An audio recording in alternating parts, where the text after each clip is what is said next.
This is CTV News with Scott Roberts and Mi Jung Lee. Good evening. After months of pressure from teachers and parents, the province has now expanded the mask mandate for middle and high schools to include the classroom. But there is a catch. CTV's Shannon Patterson reports the masks can come off once the student is seated.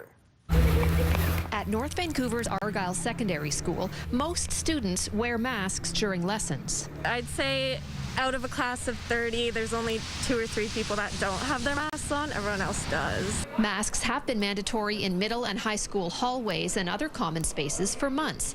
Now, students will have to keep their mask on when they walk into or around their classroom.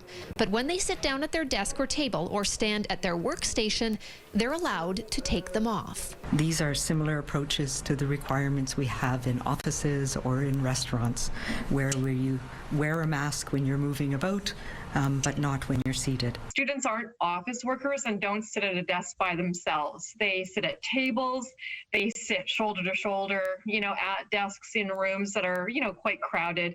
And so it doesn't make a lot of sense to us that there's no requirement to wearing masks when students are seated at desks. The students we talked to agree. In my science class, we sit very close to one another.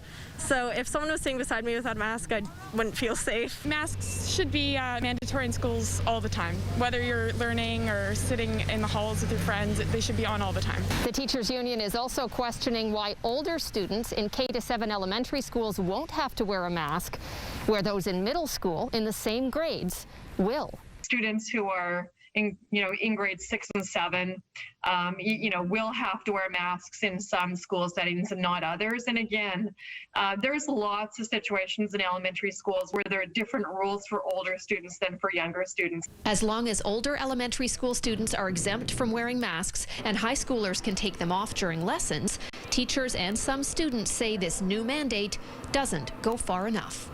Shannon Patterson, CTV News, North Vancouver.